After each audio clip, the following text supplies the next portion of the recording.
Everybody for joining me today. We're going to start off by diving into the last 12 months of numbers, looking at them and what they can actually reveal about your Shopify store. Now, it's just not 12 months in a year, but any rolling 12 months. That's what's going to be great about today's video is you can use this data every single month to tell you what's been going on, what's working, and what's got to change. Just like in Luke 14:28, it says, "For which of you wanting to build a tower doesn't first sit down and calculate the cost to see if he has enough to complete it?" That's exactly what we're going to do today, reviewing your numbers with intentionality so you can build your business wisely and sustainably. So let's get started.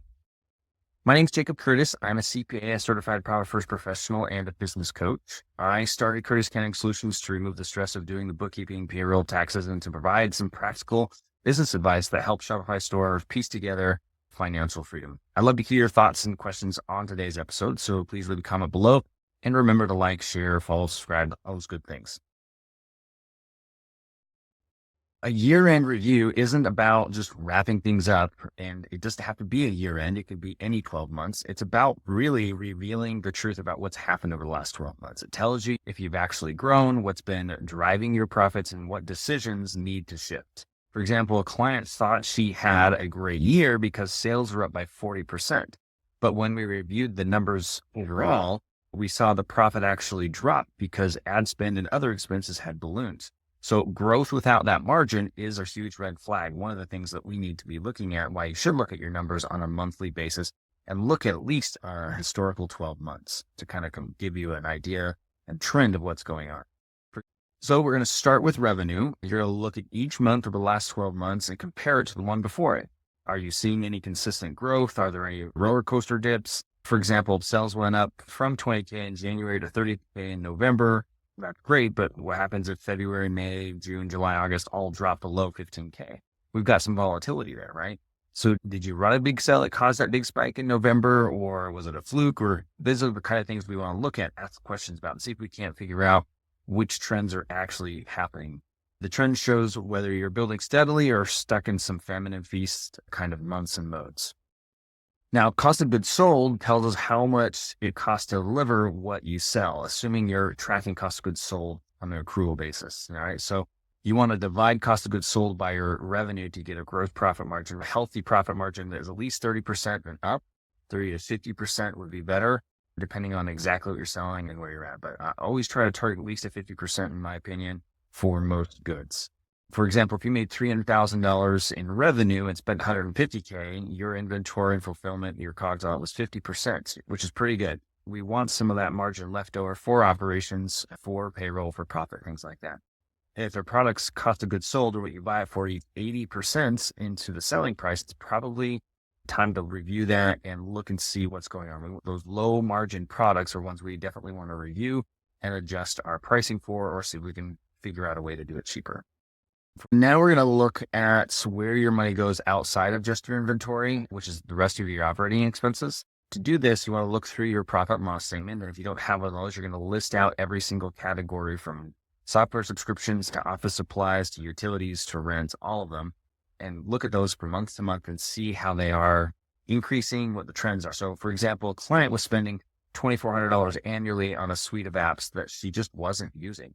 And that was cutting about $200 a month right out of her profit. Right? She wasn't looking at that. She wasn't reviewing those expenses to say, hey, I don't need that anymore, and stopping or canceling those subscriptions. That's the first step, is you want to look at those and figure out what those things are. Now, the next thing you want to do is identify your fixed costs, things that don't really change month over month. So rents, salaries, and your variable ones, the ones that go up and down depending on your revenue. Things like packaging and maybe your marketing spend, to really know what's essential and what's draining, to identify those fixed costs versus variable costs, to help you identify what is going to change regardless of sales and not change regardless of sales, because those will help you calculate what your minimum needs to be, what your break-even point needs to be.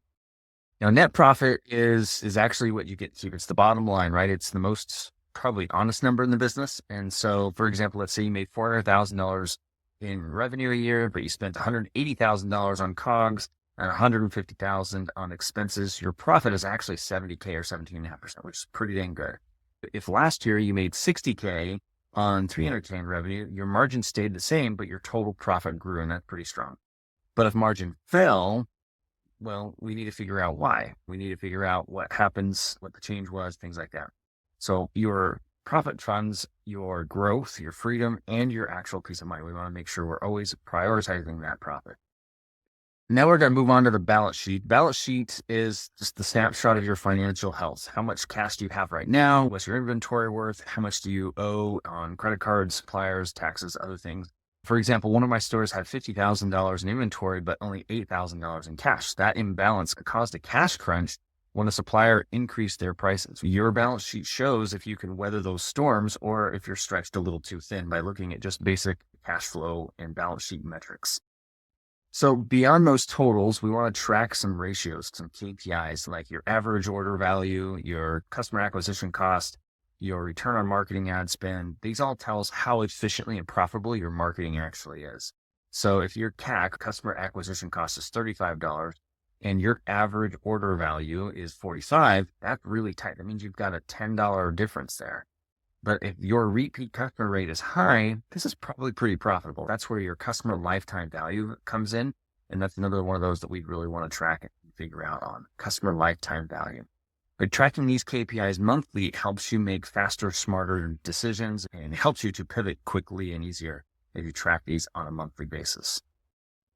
Now, inventory turnover measures how often you sell and replace your inventory. Low turnover means that capital or money is tied up in your unsold goods, is tied up in inventory. For example, if you sold $200,000 worth of goods and your average inventory was $50,000, your turnover is 4, and that's pretty good. That means you're on average turning through your inventory 4 times a year. But if inventory is 100,000 and your average held is $50K, that means your inventory turnover is 2, which is still okay, probably a little low. And we would want to look at see what we could do to improve that, to improve cash flow and take on less risk with that much inventory.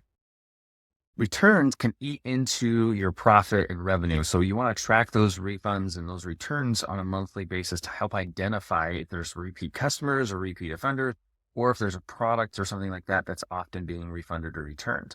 For example, a product with a 15% return rate might seem like a bestseller, but it's really draining your margin because they're not selling that fast. So if customers are consistently returning a specific item, review that listing, that quality of the product and the customer expectations for what it is, and make some adjustments as needed. Now, if you've hired help, you want to review your team's cost, your payroll, or even your contractors as a percentage of revenue. Most e-commerce shops, they want this cost, this expense, this payroll to range between 10 and 25%. For example, if you have a virtual assistant that's costing you $2,000 a month, this should be freeing up enough time to let you earn far more than that. If not, their role needs refining or removing. So every team member should drive your return on investment. That's the whole idea behind hiring them, is that they can help you get more done and increase that return on investment. Now, the point of a review is to make better decisions. If a product isn't profitable, we want to adjust it, cut it maybe. If your margins are too thin, we want to figure out ways to increase those margins by increasing prices potentially, or lowering or reducing your costs, or bundling things to increase the perceived value. For example, one of my clients increased their prices by 10% and saw a 5% drop in sales, but because of that, it was a 10% increase, profitability actually rose and went up because each sale was worth more, and that's a pretty smart trade-off in my opinion. And now that you've kind of looked back and have a way to think things through, we want to plan forward. Set some realistic revenue and profit goals. Budget your spending to protect your margins, and schedule quarterly reviews so you don't wait another year to check on the pulse of your business. Remember what Luke 14:28 says, for which of you wanting to build a tower doesn't first sit down and calculate the cost to see if he has enough to complete it? That's how we build financially free businesses, with wisdom, discipline, and a plan. If you have any questions or need assistance with managing your company's finances, please don't hesitate to reach out. I'm here to help you piece together that financial freedom. You can schedule a QR code by scanning it on the screen there, or clicking the link in the first pinned comment below, or going to the website listed. And if you have any questions, comments, concerns, please let me know. And remember to follow me, Jacob Curtis, CPA, and Curtis Accounting Solutions on Facebook, Instagram, Pinterest, and YouTube. Thanks for watching, and we'll talk to you all later.